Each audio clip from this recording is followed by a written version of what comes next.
Be healthy ಕಾರ್ಯಕ್ರಮಕ್ಕೆ ಪ್ರೀತಿಯ ಸ್ವಾಗತ. ನಾನು ಜ್ಯೋತಿ.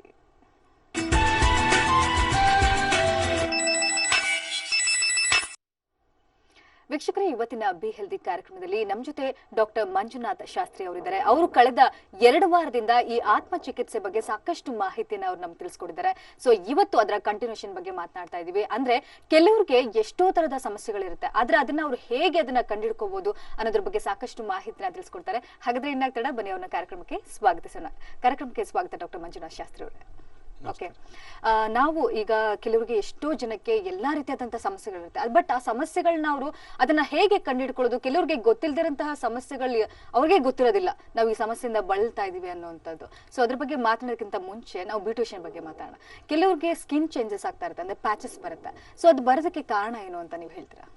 ಓಕೆ, ಈಗ ಎಷ್ಟೋ ಜನಗಳ ಮುಖವನ್ನು ಅವರಾಗಲಿ ಅಥವಾ ಅವ್ರ ಮನೆಯಲ್ಲಿರೋರಾಗಲಿ ಅವ್ರ ಮುಖಗಳನ್ನು ಬೇಕಿರೋ ಒಮ್ಮೆ ಅಬ್ಸರ್ವ್ ಮಾಡ್ಕೊಳ್ಳಿ.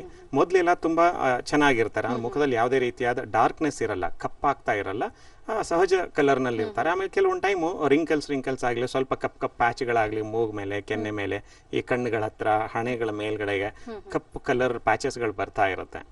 ಸೊ ಇದು ನಮ್ಮ ಈ ಆತ್ಮಚಿಕಿತ್ಸೆಯಲ್ಲಿ ಅಂತಹ ವ್ಯಕ್ತಿಗಳು ಬಂದಾಗ ಅವರ ಆತ್ಮವನ್ನು ಬೇರೆ ಒಬ್ಬ ಅಪರಿಚಿತ ವ್ಯಕ್ತಿ ಮೇಲೆ ವರ್ಗಾಯಿಸಿ ಅದನ್ನು ಮೂಲವನ್ನು ಕಂಡು ಹಿಡ್ಕೊಂಡಾಗ, ಫಾರ್ ಎಕ್ಸಾಂಪಲ್ ನನಗೆ ಕಂಡು ಬಂದಿರತಕ್ಕಂಥದ್ದು ಒಂದು ಹೆಣ್ಮಗು, ಒಂದು 20-22 ವಯಸ್ಸಿನ ಹೆಣ್ಮಗುಗೆ ಈ ರೀತಿಯಾದ ಮುಖ ಒಂದೇ ಅಲ್ಲ, ಸಂಪೂರ್ಣ ದೇಹದಲ್ಲೆಲ್ಲ ಅಲ್ಲಲ್ಲಿಗೆ ಪ್ಯಾಚಸ್ಗಳು ಬರ್ತಾನೆ ಇತ್ತು. ಅವರು ಮೆಡಿಕಲ್ ಅಲ್ಲಿ ಎಲ್ಲಾ ರೀತಿ ವಿತ್ ಡೆಮಟಾಲಜಿಸ್ಟ್ ವಿತ್ ಎಲ್ಲಾ ರೀತಿಯಾದ ಸ್ಕಿನ್ ಸ್ಪೆಷಲಿಸ್ಟ್ಗಳನ್ನೆಲ್ಲ ಚೆಕ್ ಮಾಡಿಸಿ ಟ್ರೀಟ್ಮೆಂಟ್ ತಗೊಂಡ್ರು, ಸರಿ ಹೋಗಿರ್ಲಿಲ್ಲ. ಅದ್ರಲ್ಲಿ ಇನ್ನೊಂದು ವಿಶೇಷತೆ ಏನು ಅಂದ್ರೆ ಅವಳ ಸ್ವಂತ ಅಕ್ಕನೇ ಡಾಕ್ಟರ್.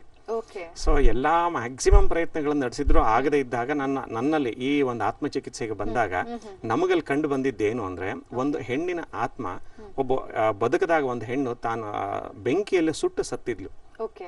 ಆ ಮೈ ಮೇಲಿದ್ದ ಸುಟ್ಟಿನ ಕಲೆಗಳು ಈ ಹೆಣ್ಣಿನ ದೇಹವನ್ನ ಆತ್ಮ ಸೇರಿರೋದ್ರಿಂದ ಬಹಳಷ್ಟು ವರ್ಷಗಳು, ಅಂದ್ರೆ ಒಂದು 5-6 ವರ್ಷಗಳು ಕಳೀತಾ ಅವಳಿಗಿರ್ತಕ್ಕಂಥ ಎಲ್ಲಾ ಪ್ಯಾಚಸ್ಗಳು ಈ ದೇಹಕ್ಕೆ ವರ್ಗಾವಣೆ ಆಗಿ ಇವಳ ದೇಹದ ಮೇಲೆ, ಮುಖದಲ್ಲಿ, ಮೈ ಮೇಲೆ ಆ ಕಲೆಗಳು ಕಂಡು ಬಂತು ನಮಗೆ. ಅದನ್ನ ನಾನು ಕ್ಲಿಯರ್ ಮಾಡಿದ ನಂತರ 15 ದಿನಗಳಲ್ಲಿ ಆ ಪ್ಯಾಚಸ್ ಡೌನ್ ಆಗ್ತಾ ಬಂತು. ವಿತಿನ್ 3 months ಅಲ್ಲೆಲ್ಲ ಶಿ ಇಸ್ ಫೈನ್. ಆ ಎಲ್ಲಾ ಪ್ಯಾಚಸ್ಗಳು ಹೊರಟೋಯ್ತು ಕಂಪ್ಲೀಟ್ ಆಗಿ. ಸೊ ಈ ರೀತಿಯಾಗಿ ಬೇರೆ ವ್ಯಕ್ತಿ ಆತ್ಮಕ್ಕಿರತಕ್ಕಂತಹ ಆ ಕಾಯಿಲೆ ಅಥವಾ ಆ ಕಲೆಗಳು ಈ ದೇಹಕ್ಕೆ ವರ್ಗಾವಣೆ ಆಗೋ ಸಾಧ್ಯತೆಗಳು ತುಂಬಾ ಕಂಡು ಬಂದಿದೆ. ಓಕೆ, ಮಂಜುನಾಥ್ ಅವರೇ, ಇನ್ನು ಕೆಲವ್ರಿಗೆ ತುಂಬಾ ಸಮಸ್ಯೆಗಳಿರುತ್ತೆ, ಬಟ್ ಅವರು ಯಾವ ಸಮಸ್ಯೆಯಿಂದ ನಾವು ಬಳಲ್ತಾ ಇದೀವಿ ಅನ್ನೋದು ಅವ್ರಿಗೆ ಗೊತ್ತಿರೋದಿಲ್ಲ. ಸೊ ಅವ್ರು ಅದನ್ನ ಹೇಗೆ ಕಂಡುಹಿಡ್ಕೋಬಹುದು, ಇದ್ರ ಬಗ್ಗೆ ನಮಗೆ ತಿಳಿಸ್ಕೊಡಿ.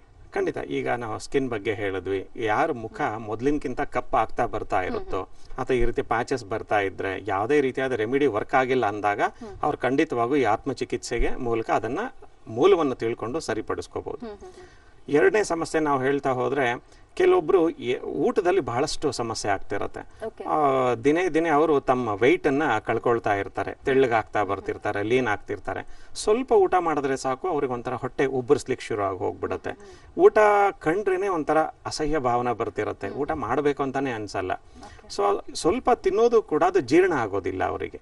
ಅಲ್ಲಿ ಇಂಡೈಜೆಷನ್ ಬರ್ತಾ ಇರುತ್ತೆ, ಆಮೇಲೆ ಮೋಷನ್ ಪ್ರಾಬ್ಲಮ್ ಬರ್ತಾ ಇರುತ್ತೆ. ಈ ರೀತಿಯಾದ ಸಿಂಪ್ಟಮ್ ಏನಾದ್ರು ಕಂಡು ಬಂದಾಗ, ನನ್ನ ಈ ಅನುಭವದಲ್ಲಿ ಇಷ್ಟು ವರ್ಷದಲ್ಲಿ ನಾನು ನೋಡಿರೋದ್ರಲ್ಲಿ ನನ್ನ ಅನುಭವಕ್ಕೆ ಬಂದಿರೋದು, ಇದು ಮದ್ದಿನ ಸಮಸ್ಯೆಯಿಂದ, ಅಂದ್ರೆ ಹೊಟ್ಟೆಗೆ ಮದ್ದು ಹಾಕೋದು ಅಂತ ನೀವು ಕೇಳಿರಬಹುದು. ಅದರಲ್ಲಿ ಮದ್ದಲ್ಲಿ 2 ವಿಧ ಇದೆ.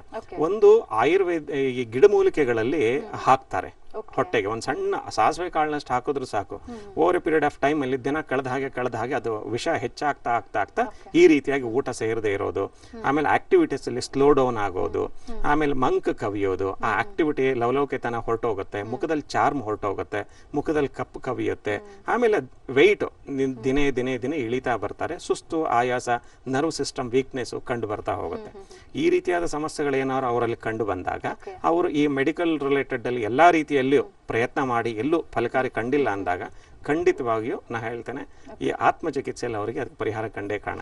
ಈ ಮದ್ದು 2 ರೀತಿಯಲ್ಲಿ ಅಂತ ನಾನು ಹೇಳಿದೆ. ಒಂದು ಮೆಡಿಸಿನ್ ರಿಲೇಟೆಡ್ ಅಲ್ಲಿ ಅಂದ್ರೆ ಗಿಡಮೂಲಿಕೆಗಳಲ್ಲಿ ಹಾಕ್ತಾರೆ. ಅದನ್ನ ಎಷ್ಟೋ ಕಡೆ ನೀವು ಕೇಳಿರ್ಬೋದು, ವಾಂತಿ ಮಾಡಿಸಿ ತೆಗಿಸ್ತಾರೆ, ವಾಮಿಟಿಂಗ್ ಮಾಡಿ ತೆಗಿಸ್ತಾರೆ ಅಂತ. ಗಿಡಮೂಲಿಕೆಯಿಂದ ಹಾಕಿದ್ದೆ ನಿಜ, ಆದ್ರೆ ವಾಮಿಟಿಂಗ್ ಮಾಡಿದಾಗ ಅದು ಕ್ಲಿಯರ್ ಆಗುತ್ತೆ. ಅದೇ ಅಕಲ್ಟ್ ಈ ಮಾಟದಲ್ಲಿ ಮಂತ್ರದಲ್ಲಿ ಮಾಡಿ ಹಾಕಿದ್ರೆ ಎಷ್ಟೇ ವಾಂತಿ ಮಾಡಿಸೋದ್ರು ಅದು ಖಂಡಿತ ಅದಕ್ಕೆ ಪರಿಹಾರ ಸಿಕ್ಕಿರಲ್ಲ. ಅಂತ ಸಂದರ್ಭಗಳಲ್ಲಿ ಆ ಮಂತ್ರದ ಆ ಪವರ್ ಅನ್ನು ಕೂಡ ಯಾವ ಚಿಕಿತ್ಸೆಯಿಂದ ತೆಗೆಯೋದ್ರಿಂದ ಮೊದಲನೇ 15 ದಿನಗಳಲ್ಲಿ ಅವರಲ್ಲಿ ಊಟದಲ್ಲಿ ವ್ಯತ್ಯಾಸ ಬರುತ್ತೆ, ಎನರ್ಜಿ ಕನ್ವರ್ಷನ್ ಸ್ಟಾರ್ಟ್ ಆಗಿ ಸುಸ್ತು ಆಯಾಸ ಕಡಿಮೆ ಆಗುತ್ತೆ. ಸೊ ಈ ರೀತಿಯಾಗಿ ಅವರನ್ನ ಈ ಲೀನ್ ಆಗ್ತಾ ಇರೋದು ಅಥವಾ ಏನು ಅವ್ರ ದೇಹದ ಭಾರವನ್ನ ಈ ಕಳ್ಕೊಳ್ತಿರ್ತಾರೆ ಅದನ್ನ ನಾವು ಸರಿಪಡಿಸಬಹುದು. ಓಕೆ ಮಂಜುನಾಥ್ ಅವರು, ಈಗ ಕೆಲವರು ಮದ್ದು ಹಾಕಿದ್ರೆ ಅದು ಸ್ಟಾರ್ಟಿಂಗ್ ಸ್ಟೇಜ್ ಅಲ್ಲಿ ಅದ್ರ ಪರಿಣಾಮ ಬೀರೋದಿಲ್ಲ, ಅದಾದ ನಂತರ ಈಗ 1 ತಿಂಗಳು ಇರ್ಬೋದು ಅಥವಾ 2 ತಿಂಗಳು ಇರ್ಬೋದು, ಅದಾದ ನಂತರ ಪರಿಣಾಮ ಬರುತ್ತೆ. ಅದು ಯಾವ ರೀತಿ ರಿಲೇಟೆಡ್ ಮದ್ದು ಅಂತ ನೀವು ಹೇಳ್ತೀರಾ? ಇಲ್ಲ, ಯಾವುದೇ ಮದ್ದಾಗ್ಲಿ, ಈ ಅಕಲ್ಟ್ ರಿಲೇಟೆಡ್ ಇಲ್ಲ, ಆತ್ಮ ರಿಲೇಟೆಡ್ ಆಗ್ಲಿ, ಹೊಟ್ಟೆಗೆ ಹಾಕೋ ಮದ್ದೇ ಆಗ್ಲಿ, ಯಾವುದೇ ಜನ್ಮಾಂತರದ ಕನೆಕ್ಷನ್ನೇ ಬರಲಿ, ಯಾವುದೇ ಬೀಜ ಬಿತ್ತಿದ ತಕ್ಷಣವೇ ಅದು ಗಿಡ ಆಗಿ ಫಲ ಕೊಡೋದಿಲ್ಲ. ನಿಧಾನವಾಗಿ ಒಂಥರ ಸ್ಲೋ ಪಾಯ್ಸನ್ ಅಂತಾನೆ ಕರಿಬಹುದು ಇವುಗಳನ್ನೆಲ್ಲ. ನಿಧಾನ over A period of time 6 month, 1 year, 2 years, 3 years ಆಗ್ತಾ ದಿನ ಕಳೆದ ಹಾಗೂ ಅದ್ರ ಪವರ್ ಹೆಚ್ಚುತ್ತಾ ಹೋಗುತ್ತೆ. ವ್ಯಕ್ತಿ ಆ ಸಮಸ್ಯೆಯಿಂದ ಹೆಚ್ಚೆಚ್ಚು ಬಳಲ್ತಾ ಬರ್ತಾನೆ. ನಮ್ಮ ಮನುಷ್ಯನ ಟೆಂಡೆನ್ಸಿನೇ ಹೀಗೆ, ಹ್ಯೂಮನ್ ಟೆಂಡೆನ್ಸಿ ಹೇಗೆ ಅಂದ್ರೆ ಸಣ್ಣ ಪುಟ್ಟ ಸಮಸ್ಯೆ ಅಂದ್ರೆ ನಾವು ಯಾವತ್ತೂ ತಿರುಗಿ ನೋಡಲ್ಲ, ಏನೋ ಬಂತು ಹೋಯ್ತು ಬಿಡು ಅನ್ಕೊಂಡು ನಮ್ಮ ಕೆಲಸದಲ್ಲಿ ನಾವು ಇನ್ವಾಲ್ವ್ ಆಗ್ಬಿಡ್ತೀವಿ. ಅದು ಮೋರ್ ದೆನ್ 60-70% ರೈಸ್ ಆಗಿ ನಮಗೆ ಅದು ಕೂರ್ಲಿಕ್ಕೆ ಆಗ್ತಿಲ್ಲ, ಹೇಳ್ಲಿಕ್ಕೆ ಆಗ್ತಿಲ್ಲ ಅಂದವಾಗ ಮಾತ್ರ ನಾವು ಹೆಚ್ಚಾಗಿ ಇದಕ್ಕೆ ಪರಿಹಾರಗಳನ್ನು ಹುಡುಕ್ತೀವಿ. ಓಕೆ ಮಂಜುನಾಥ್ ಅವರೇ, ಈಗ ನಿಮ್ಮಲ್ಲಿ ನೀವು ಆತ್ಮಚಿಕಿತ್ಸೆಯನ್ನ ಪಡ್ಕೊಂಡ್ರೆ ಖಂಡಿತ ಇದಕ್ಕೆ ಗುಣಮುಖ ಅಂತ. ಸೊ ಅದು ಆತ್ಮಚಿಕಿತ್ಸೆ ಯಾವ ರೀತಿಯನ್ನ ನೀವು ಮಾಡ್ತೀರಾ ಈ ಒಂದು ಮದ್ದಾಗಿರುವಂತ ಸಂದರ್ಭದಲ್ಲಿ? ಸಹಜ, ನಾನು ಆಗ್ಲೇ ಹೇಳ್ದ ಹಾಗೆ ನಮ್ಮ ಹತ್ರ ಬಂದಿರತಕ್ಕಂಥ ಪೇಷಂಟ್ ಅನ್ನ ನಾವು ಏನನ್ನು ಕೇಳೋದೇ ಇಲ್ಲ, ಅವ್ರ ಸಮಸ್ಯೆ ಏನು ಅಂತ ಕೇಳೋದೇ ಇಲ್ಲ. ಅದೇ ನಮ್ಮ ವಿಶೇಷತೆ ಆತ್ಮಚಿಕಿತ್ಸೆಯಲ್ಲಿ. ಅವ್ರು ಏನು ಹೇಳ್ದೇನೆ ಅವರ ಆತ್ಮವನ್ನ ಬೇರೆ ಒಬ್ಬ ಅಪರಿಚಿತ ವ್ಯಕ್ತಿಯ ದೇಹಕ್ಕೆ ವರ್ಗಾವಣೆ ಮಾಡಿ ಆ ವ್ಯಕ್ತಿ ಇವ್ರಿಗೆ ಏನೇನ್ ಆಗ್ತಿದೆ ಮೊದಲು ನಾವು ಸಿಂಪ್ಟಮ್ ಅನ್ನು ಹೇಳ್ತಾ ಹೋಗ್ತೀವಿ. ಅಂದ್ರೆ ವ್ಯಕ್ತಿ ಮುಂದೆನೆ ಕೂತಿರ್ತಾನೆ, ಅವನನ್ನ ಏನು ಕೇಳ್ದೇನೆ ಅವನಿಗೆ ಯಾವ್ಯಾವ ರೀತಿಯಾದ ಹಂತಗಳಲ್ಲಿ ಸಮಸ್ಯೆಗಳನ್ನು ಅವನು ಅನುಭವಿಸ್ತಿದ್ದಾನೆ, ದೈಹಿಕವಾಗಿ, ಮಾನಸಿಕವಾಗಿ, ಊಟದಲ್ಲಿ, ನಿದ್ದೆಯಲ್ಲಿ ಅವನಿಗೆ ನಿದ್ದೆ ಬರ್ತಿದೆಯೋ ಇಲ್ವೋ, ಬಳಲ್ತಾ ಇದ್ದಾನೋ ಅಥವಾ ರಾತ್ರಿ ಅವನಿಗೆ ಏನಾದರೂ ಕನಸಿನಲ್ಲಿ ಕೆಟ್ಟ ಕೆಟ್ಟ ಅನುಭವಗಳು ಆಗ್ತಿದೆಯೋ ಎಲ್ಲವನ್ನೂ ನಾವು ಹೇಳ್ತಾ ಹೋಗ್ತೀವಿ. ಆ ಮದ್ದು ರಿಲೇಟೆಡ್ ಆದಾಗ ಅದ್ರ ಮೂಲ ಏನು ಅಂತ ನಾವು ಅದನ್ನು ಎಕ್ಸ್ಪ್ಲೇನ್ ಮಾಡಿದಾಗ ಅಲ್ಲಿ ಕಂಡು ಬರುತ್ತೆ, ಇಲ್ಲ ಈ ಎಲ್ಲಾ ಸಮಸ್ಯೆಗಳಿಗೆ ಕಾರಣ ಮದ್ದು ಹಾಕಿದ್ದಾರೆ, ಇಷ್ಟೇ ವರ್ಷದಿಂದ ಹಾಕಿದ್ದಾರೆ, ಇಷ್ಟೇ ವರ್ಷದಿಂದ ಇವ್ರಿಗೆ ಇದು ಕಂಡು ಬಂದಿದೆ, ಇಷ್ಟು ವರ್ಷದಿಂದ ಇವರು ತುಂಬಾ ಅನುಭವಿಸ್ತಿದ್ದಾರೆ. ಈ ಎಲ್ಲ ಕ್ಲಾರಿಟಿ ಕೊಟ್ಟಾಗ ಕ್ಲೈಂಟಿಗೆ ಖುಷಿ ಆಗತ್ತೆ. ಯಾಕಂದ್ರೆ ಅನುಭವಿಸಿದ ವ್ಯಕ್ತಿಗೆ ಮಾತ್ರ ಗೊತ್ತಿರುತ್ತೆ ತನ್ನ ದರ್ದೇನು, ತನ್ನ ನೋವೇನು ಅಂತ. ಸೊ ಇದನ್ನ ಅವ್ರಿಗೆ ಹೇಳಿ ನಮ್ಮ ಆತ್ಮಚಿಕಿತ್ಸೆಯ ಮೂಲಕ ಅದನ್ನ ಅವರ ಆತ್ಮದಿಂದ ಅದನ್ನ ಸರಿಪಡಿಸ್ತಾ ಹೋಗ್ತೀವಿ. ಎಷ್ಟು ಸಮಯ ಬೇಕಾಗುತ್ತೆ ಒಂದು ಆತ್ಮಚಿಕಿತ್ಸೆ ಮಾಡೋದಕ್ಕೆ ಮಂಜುನಾಥ್? ಸಹಜವಾಗಿ ಈ ಸಮಸ್ಯೆ ಹಳೇದಾಗಿದ್ರೆ 4 ರಿಂದ 6 ಸೆಷನ್ಸ್, 2 ರಿಂದ 3 ತಿಂಗಳಲ್ಲಿ ಈ ಸಮಸ್ಯೆ ಬಗೆಹರಿದು ಹೋಗುತ್ತೆ. ಓಕೆ, ಅಂದ್ರೆ 2 ರಿಂದ 3 ತಿಂಗಳು ಅಂತಂದ್ರೆ ಅವರು ತಿಂಗಳಲ್ಲಿ ಎಷ್ಟು ಸಲ ನಿಮ್ಮನ್ನ ಭೇಟಿ ಮಾಡಬೇಕು? 15 ದಿವಸಕ್ಕೊಮ್ಮೆ ಬರಬೇಕಾಗುತ್ತೆ. 15 ದಿನಕ್ಕೊಂದ್ಸಲ. ಓಕೆ, ಅದು ಬಿಟ್ಟು ಈಗ ಆತ್ಮಚಿಕಿತ್ಸೆಯನ್ನ ಬಿಟ್ಟು ಅವರಿಗೆ ಬೇರೆ ಏನಾದ್ರೂ ಅವ್ರು ತಗೊಳ್ಳೋಂಥದ್ದು ಮೆಡಿಸಿನ್ಸ್ ಇರ್ಬೋದು, ಆತರದನ್ನ ಏನೋ ತಗೊಳ್ಳೋದ್ರಿಂದ ಏನೋ ಪ್ರಾಬ್ಲಮ್ ಆಗಲ್ವಾ ಅವ್ರ ದೇಹಕ್ಕೆ? ಆ ತರ ಇಲ್ಲ, ನಮ್ಮಲ್ಲಿ ಏನಾಗುತ್ತೆ, ನಮ್ಮಲ್ಲಿ ಒಂದು ಟಚ್ ಮಾಡಲ್ಲ, ಯಾವುದೇ ಮೆಡಿಸಿನ್ ಕೊಡಲ್ಲ, ದೂರದಲ್ಲೇ ಕೂತಿರ್ತಾರೆ, ಅವ್ರ ಆತ್ಮ ತಗೊಳ್ತೀವಿ, ಮಾಡ್ತೀವಿ, ಒಂದ್ ಸಣ್ಣ ಧ್ಯಾನ ಹೇಳ್ಕೊಡ್ತೀವಿ. ಅದ್ರ ಜೊತೆಲಿ ಅವ್ರು ವೈಯಕ್ತಿಕವಾಗಿ ಬೇರೆ ಏನಾದ್ರು ನಾವು ಮೆಡಿಸಿನ್ ತಗೊಳ್ಳೇಬೇಕು ಅಂದ್ರೆ ತಗೋಬಹುದು, ನಮ್ದು ಅಭ್ಯಂತರ ಏನಿಲ್ಲ. ಅದು ತಗೊಳ್ಳೋದ್ರಿಂದ ನಮ್ಮಲ್ಲಿ ರಿಸಲ್ಟ್ ಬರಲ್ಲ ಅನ್ನೋ ಭಾವ ಏನಿಲ್ಲ. 10-8 ವರ್ಷದಿಂದ 5-6 ವರ್ಷದಿಂದ ತಗೊಳ್ತಿರ್ತಾರೆ, ರಿಸಲ್ಟ್ ಬಂದಿರಲ್ಲ. ಇಲ್ಲಿ ನಮ್ಮ ಕ್ರಿಯೆಯಿಂದ ಅವರಿಗೆ ನೆಕ್ಸ್ಟ್ 15 ದಿವಸಗಳಲ್ಲೇ ಒಂದು ಸೆಷನ್ ಆಗಿ 2ನೇ ಸೆಷನ್ ಒಳಗಡೆಗೆ 10-20% ರಿಸಲ್ಟ್ ಬಂದ್ಬಿಟ್ಟಿರತ್ತೆ.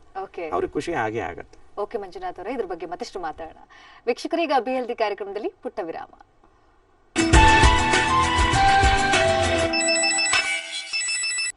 ಬಿ ಹೆಲ್ದಿ ಕಾರ್ಯಕ್ರಮಕ್ಕೆ ಮತ್ತೆ ಸ್ವಾಗತ. ರೇಖಾ ಅಂತ ಬೆಂಗಳೂರಿಂದ ಕರೆ ಮಾಡಿದ್ದಾರೆ, ಮಾತಾಡೋಣ.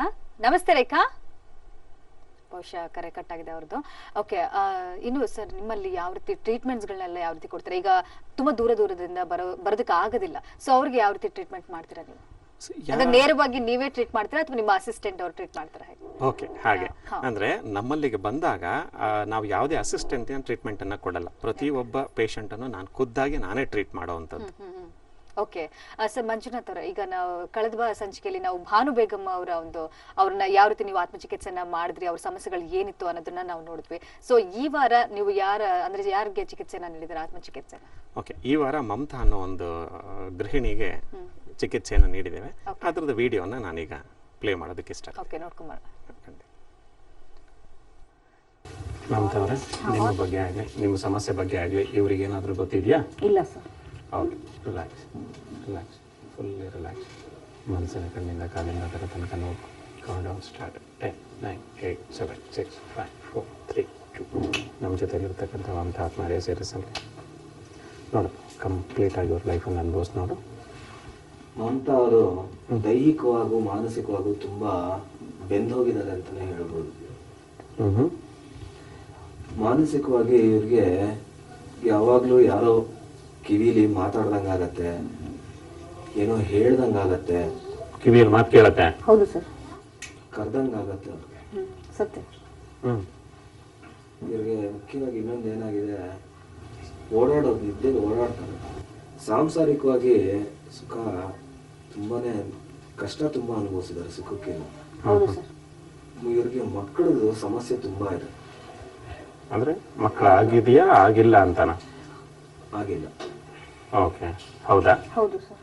ಏನೀಗ ಮೆಡಿಕಲ್ ಅಲ್ಲಿ ನೀವು ಚೆಕ್ ಮಾಡಿಸಿದೀರಾ? ಮಾಡಿಸಿದಿರಿ. ಏನಾದ್ರು ಡಿಫೆಕ್ಟ್ ಅಥವಾ ಸಮಸ್ಯೆ ಇದೆ ಅಂತ? ಇಲ್ಲ, 3 ವರ್ಷವರೆಗೂ, ಇನ್ನು 2 ವರ್ಷವರೆಗೂ ಯಾವ್ದು ಸಮಸ್ಯೆ ಇಲ್ಲ ಅಂತಾನೆ ಹೇಳ್ತಿದ್ರು. ಈ 2 ವರ್ಷದ ಈಚೆಗೆ ಸ್ವಲ್ಪ ಸಮಸ್ಯೆ ಕಾಣಿಸ್ಕೊಳ್ತಾ ಇದೆ. 4 ವರ್ಷದ ಹಿಂದಿಂದಾನು ಚೆಕ್ ಮಾಡಿಸ್ಕೊಂಡ್ ಬರ್ತಿದ್ವಿ. ಕಳೆದ 2 ವರ್ಷದಿಂದ ಮಾತ್ರ ದೈಹಿಕವಾದ ಸಮಸ್ಯೆಗಳು, ಅದಕ್ಕಿಂತ ಮುಂಚೆ ಏನು ಇಲ್ಲ ಏನೂ ಇರ್ಲಿಲ್ಲ, ಏನ್ ಸಮಸ್ಯೆ ಇಲ್ಲ ಅಂತ ಹೇಳ್ತಿದ್ರು. ಮೂಲ ಏನಾಗಿದೆ ಅಂದ್ರೆ ಇವ್ರಿಗೆ ಮದ್ದು ಬಿದ್ದಿದೆ. 12 ವರ್ಷದಿಂದ ಮದ್ದು ಬಿದ್ದಿದೆ. ಇವರು ಮುಖ್ಯವಾಗಿ ಇವರು ಹಿಂದಿನ ಜನ್ಮ ಕನೆಕ್ಟ್ ಆಗಿದ್ದಾರೆ.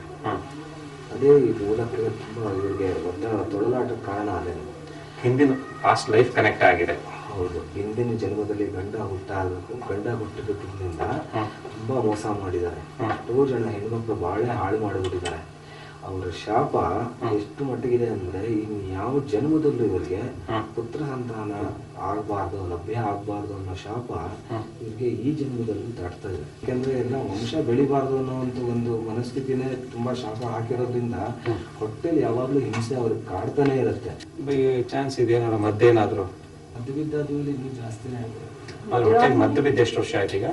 10 ವರ್ಷ ಆಗಿದೆ. ನಮ್ಮ ಮದುವೆಯಾಗಿ 12ನೇ ವರ್ಷ. ಸುಮಾರು ಸತಿ ಅವರಿಗೆ ಆಕ್ಸಿಡೆಂಟ್ ಎಲ್ಲ ಆಗೋ ಚಾನ್ಸಸ್ ಸುಮಾರು ಸತಿ ಆಗಿತ್ತು. ಹೌದು, ನಡೆದಿದ್ಯಾ? ತುಂಬಾ ಕೆಟ್ಟದಾಗಿರೋ ಆಕ್ಸಿಡೆಂಟ್ ಆಗ್ಬಿಟ್ಟಿತ್ತು ನನಗೆ. ನಮ್ಮ ಏಜೆಂಟ್ಗೆ ನಾನು ಹಾಸ್ಪಿಟಲ್ ಡೆತ್ ಆಗ್ಬೇಕಾಗಿತ್ತು. ದೇವ್ರ ದಯಿಂದ ಹೇಗೆ ಬದುಕಿದ್ದು ದೇವ್ರಿಗೆ ಗೊತ್ತು. ಆ ತರ 3 ಸಲ ಆಗಿದೆ. ಇದೆಲ್ಲ ಇದಕ್ಕೆ ಆತ್ಮಗಳು ಅಥವಾ ಈ ಜನ್ಮಾಂತರದ್ದೇ ಕಾರಣ? ಇವ್ರಿಗೆ ಜನ್ಮಾಂತರದ ಪ್ರಭಾವ ಭಾರಿಯಾಗಿದೆ. ಓಕೆ. ಆ ಜನ್ಮದಲ್ಲಿ ಅಷ್ಟು ಹೆಣ್ಮಕ್ಳನ್ನ ಅಯ್ಯೋ ಅಂತ ಅನಿಸ್ತಾರೆ. ಓಕೆ, ಇನ್ನೇನಾದ್ರೂ ಕೇಳ್ಬೇಕಾ? ಅದೇ ಮಕ್ಕಳು ಆಗುವಕ್ಕೆ ಅವಕಾಶ ಅದೇ ಈಗ ಇಲ್ಲಿ ಕಂಡು ಬರ್ತಾ ಇರೋ ಪ್ರಕಾರ ಗರ್ಭಕೋಶವೇ ವೀಕ್ ಆಗಿರೋದ್ರಿಂದ ಈಗ ನಾವೇನ್ ಮಾಡ್ಬೋದು ಅಂದ್ರೆ ಈ ಹಿಂದಿನ ಜನ್ಮದ ಈ ಶಾಪವನ್ನ ಡಿಸ್ಕನೆಕ್ಟ್ ಮಾಡ್ಬೋದು. ಈ ಹೊಟ್ಟೆಗೆ ಹಾಕಿರ್ತಕ್ಕಂಥ ಮದ್ದು ರಿಲೇಟೆಡ್ ಅಲ್ಲಿ ಅದನ್ನೆಲ್ಲ ಕ್ಲಿಯರ್ ಮಾಡ್ಬೋದು. ಸೊ ನಿಮ್ ಆರೋಗ್ಯದಲ್ಲಿ ವ್ಯತ್ಯಾಸಗಳನ್ನ ಖಂಡಿತ ತಂದ್ಕೊಡ್ಬೋದು. ಈ ಮನಸ್ಥಿತಿಯಲ್ಲೇ ಆಗ್ಲಿ, ನಿಮ್ ಕಿವಿ ಕೇಳೋ ರಿಲೇಟೆಡ್ ಅಲ್ಲಿ ಅದು ತಗ್ಗುತ್ತೆ, ಹೊಟ್ಟೆ ರಿಲೇಟೆಡ್ ನೋವು ಸ್ವಲ್ಪ ಕಡಿಮೆ ಆಗತ್ತೆ, ಸುಸ್ತು ಆಯಾಸ ಕಡಿಮೆ ಆಗತ್ತೆ, ದೇಹದಲ್ಲಿ ಎನರ್ಜಿ ಬರುತ್ತೆ. ಆತ್ಮಗಳು ತುಂಬಾ ತೊಂದರೆ ಆಗ್ಬಿಟ್ಟಿದೆ. ರಾತ್ರಿ ಹೊತ್ತು ಬಂದು ತುಂಬಾ ತೊಂದರೆ ಕೊಡ್ತವೆ. ಅದೇ ಇದೀಗ ದೇಹ ಮೈಂಡ್ ಕಂಪ್ಲೀಟ್ ವೀಕ್ ಆಗಿರೋದ್ರಿಂದ ನಿಮ್ಗೆ ಕಂಪ್ಲೀಟ್ ಅನುಭವಕ್ಕೆ ಬರ್ತಿದೆ. ಯಾಕಂದ್ರೆ ಇವತ್ತಿನ ಸಮಸ್ಯೆ ಅಲ್ವಲ್ಲ, ಹುಟ್ಟದಾಗಿಂದ ಸಮಸ್ಯೆ ಬರ್ತಾ ಇರೋದ್ರಿಂದ ಬಾಡಿ ಅಂಡ್ ಮೈಂಡ್ ಅಲ್ಲಿ ಕಂಟ್ರೋಲ್ ಇಲ್ಲ, ಸೆಲ್ಫ್ ಕಂಟ್ರೋಲ್ ಇಲ್ಲ ನಿಮಗೆ, ವಿಲ್ ಪವರ್ ಡೌನ್ ಆಗಿದೆಯಲ್ಲ. ಸೊ ಹೀಗಾಗಿ ಸಹಜವಾಗಿ ಪ್ರತಿಯೊಂದು ಆತ್ಮಗಳು ಏನೇ ಬಂದರೂ ಕೂಡ ಒಂದ್ ಸ್ವಲ್ಪ ಅನುಭವಗಳು ನಿಮ್ಗೆ ಚೆನ್ನಾಗಿ ಆಗುತ್ತೆ. ಹಾಗಾದ್ರೆ ನಮ್ಮ ಜೀವನದಲ್ಲಿ ಈ ಜನ್ಮದಲ್ಲಿ ಮಕ್ಕಳಾಗೋದೇ ಇಲ್ವಾ? ಮಕ್ಳು ಆಗಲ್ಲ ಅಂತ ಹೇಳಲಿಕ್ಕಾಗಲ್ಲ. ಮೊದ್ಲು ಈಗ ಇರೋ ಸಮಸ್ಯೆಯನ್ನ ಬಗೆಹರಿಸೋಣ, ಆರೋಗ್ಯದಲ್ಲಿ ಡೆವಲಪ್ಮೆಂಟ್ ತರೋಣ, ಆಮೇಲೆ ನೀವು ಮೆಡಿಕಲಿ ಒಂದ್ ರೌಂಡ್ ಚೆಕ್ ಮಾಡಿಸ್ಬೇಕಾಗತ್ತೆ. ನಿಮ್ದೇನ್ ವೀಕ್ನೆಸ್ ಈ ಎಲ್ಲಾ ಕಾರಣಾಂತರದಿಂದ ಬರ್ತಿದೆ, ಇದನ್ನು ಡಿಸ್ಕನೆಕ್ಟ್ ಮಾಡಿ 3 ತಿಂಗಳು ಧ್ಯಾನ ಇದನ್ನೆಲ್ಲ ಕಂಟಿನ್ಯೂ ಮಾಡಿ ತದನಂತರ ನೀವು ಮೆಡಿಕಲಿ ಪ್ರಾಕ್ಟಿಕಲ್ ಆಗಿ ಚೆಕ್ ಮಾಡಿಸೋಣ. ಸೊ ನಿಮ್ ಗರ್ಭಕೋಶದಲ್ಲಿ ಸ್ಟೆಬಿಲಿಟಿ ಬಂದಿದ್ರೆ, ಸೊ ಈಗ ಸಹಜವಾಗಿಲ್ಲ ಅಂದ್ರೂ ಕೂಡ ಈಗ ಬಹಳಷ್ಟು ಮೆಡಿಕಲ್ ಅಲ್ಲಿ ಆಪ್ಷನ್ಸ್ ಇದೆ. IVF ಆಗ್ಲಿ ಬಹಳಷ್ಟು ರೀತಿಯಾಗಿ ಮಾಡಿಸ್ಕೋಬಹುದು. ಬಟ್ ಇವ್ರು ಹೇಳಿದ ಹಾಗೆ ಹೋದ ಜನ್ಮದಲ್ಲಿ ಅಷ್ಟೊಂದು ನಾನು ಹೆಣ್ಮಕ್ಳು ತೊಂದರೆ ಕೊಡ್ತೀನಿ ಅಂದ್ರೆ ಈ ಜನ್ಮದಲ್ಲಿ ನಾನು ಹೆಣ್ಮಕ್ಳಿಗೆ ಎಷ್ಟೊಂದು ಸಹಾಯ ಮಾಡ್ತೀನಿ, ತುಂಬಾ ಹೆಣ್ಮಕ್ಳು ಸಹಾಯ ಮಾಡ್ತೀನಿ. ಕೆಲವೊಂದ್ಸಲ ಊಟಕ್ಕೆ ಬಂದಾಗ ನನಗಿಲ್ಲ ಅಂದ್ರೂ ಅಡ್ಡಿ ಇಲ್ಲ, ಅವ್ರಿಗೆ ನಾನು ಊಟ ಕೊಟ್ಬಿಡ್ಬೇಕು ಅನ್ನೋಷ್ಟ್ರ ಮಟ್ಟಿಗೆ ನಾನು ಮಾಡ್ತಾ ಇದ್ದೀನಿ. ಅಲ್ಲ, ಅದು ಒಂದು ಗಿಲ್ಟ್ ನಿಮ್ಮ ಆತ್ಮಕ್ಕೆ. ಅದು ತದ್ವಿರುದ್ಧವಾಗಿ ಇದೆ. ಮತ್ತು ಇರುವಂತದ್ದೆಲ್ಲ ನ್ಯಾಚುರಲ್ ಆಗಿ ಗಂಡಸ ತರಾನೇ ಇರ್ಬೇಕು, ಬದುಕಬೇಕು, ದುಡಿಬೇಕು. ಮನೆಯಲ್ಲಿ ಅಡಿಗೆ ಮಾಡೋಕೆ ಇಂಟ್ರೆಸ್ಟ್ ಇಲ್ಲ ನನಗೆ, ಹೊರಗಡೆ ಹೋಗಿ ದುಡಿಬೇಕು ಅನ್ನುವಂಥದ್ದು ಆ ನೇಚರ್ ಬಂದಿದೆ ತುಂಬಾ ಜಾಸ್ತಿ. ಆ ತರ ಇದೆ. ಈಗ ಇಷ್ಟು ಹೆಲ್ಪಿಂಗ್ ನೇಚರ್ ಈ ವರ್ಷದಲ್ಲಿ, ಈ ಜನ್ಮದಲ್ಲಿ ಮಾಡಿದೀವಲ್ವ ನಾವು, ಆದ್ರೂ ಯಾಕೆ ಈ ತರ ಕಳ್ಕೋಬೇಕು? ಕಳ್ಕೋಬೇಕು. ಹೌದು, ಈಗ ಕರ್ಮ ಅನ್ನೋದು ಕಳಿದೇನೆ ಎಲ್ಲವೂ ಸಿಗಬೇಕು ಅಂತ ಹೇಳಕ್ಕಾಗಲ್ಲ. ಇವತ್ತು ಇದನ್ನ ತಿಳ್ಕೊಳ್ಳಿಕ್ಕಂತ ಒಂದು ಅವಕಾಶ ಸಿಕ್ಕಿರೋದು ಕರ್ಮ ಫಲವೇ. ಈ ಜನ್ಮದಲ್ಲಿ ನೀವು ಮಾಡಿರ್ತಕ್ಕಂಥ ಪುಣ್ಯದ ಫಲದಿಂದ ಅಟ್ಲೀಸ್ಟ್ ಇದರ ಒಂದು ರಿವೀಲ್ ಆಗ್ತಿದೆ, ಅಟ್ಲೀಸ್ಟ್ ಹೆಲ್ತ್ ಅಲ್ಲಿ ಇಂಪ್ರೂವ್ಮೆಂಟ್ಸ್ ಬರುತ್ತೆ. ಆಮೇಲೆ ನೀವು ಸಹಜವಾಗಿ ಮೆಡಿಕಲ್ ಅಲ್ಲಿ ಬಹಳಷ್ಟು ಆಪ್ಷನ್ಸ್ ಇದೆ, ಭಯ ಪಡಬೇಕಾದ್ದೇನಿಲ್ಲ. ಬಟ್ ನಾವು ಎಲ್ಲ ಆಸೆನೆ ಬಿಟ್ಬಿಟ್ಟಿದೀವಿ, ಆದ್ರೆ ಆಗ್ಲೇ ಇಲ್ಲ, ದೇವ್ರ ಮೇಲೆ ಭಾರ ಹಾಕಿದೀವಿ. ನೋಡೋಣ, ಹೋಪ್ ಕಳ್ಕೊಳ್ಳೋದು ಬೇಡ. ಮೊದಲು ನೀವು ಆರೋಗ್ಯದಲ್ಲಿ ಸುಧಾರಿಸ್ಕೊಳ್ಳಿ, ಆಮೇಲೆ ಬಾಕಿದ್ ನೋಡ್ಬೋದು. ಕ್ಲಿಯರ್ ಮಾಡ್ಲಾ? ಓಕೆ. ದೇಹದಲ್ಲಿ ಆತ್ಮಗಳು ಅದೇನು ಫಾಲ್ತು ಬಂದಿರೋದಾ? ಅಷ್ಟೇ. ಬಟ್ ದೈಹಿಕವಾಗಿ ಮಾನಸಿಕವಾಗಿ ಆರೋಗ್ಯದಲ್ಲಿ ಕೆಲಸ ಕಾರ್ಯಗಳಲ್ಲಿ ಹಿಂದಿನ ಜನ್ಮದ ಸಮಸ್ಯೆ ಏನಿದೆ, ಶಾಪ ಅದನ್ನೆಲ್ಲ ಕಂಪ್ಲೀಟ್ ಡಿಸ್ಕನೆಕ್ಟ್ ಮಾಡಿ ಕ್ಲಿಯರ್ ಪ್ರಾಬ್ಲಮ್ ಇದೆ. ಸರ್ಪ ಕನಸಿಗೆ ಬರುತ್ತೆ, ಆ ರಿಲೇಟೆಡ್ ಅಲ್ಲಿ ಏನಾರು ಇದ್ರೆ ಹೇಳಿ. ಆಮೇಲೆ ನೀರು ಕಂಡ್ರೆ ಆಗಲ್ಲ, ಆಮೇಲೆ ಗಾಡಿ ಓಡಿಸೋಕ್ಕಾಗಲ್ಲ, ಭಯ ವಿಪರೀತ. ಹಾಂ, ನೆಗೆಟಿವ್ ಥಿಂಕಿಂಗ್.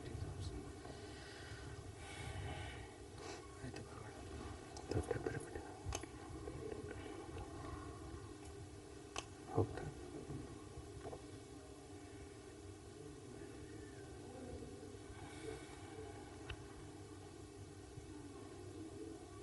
ಯಾಕೆ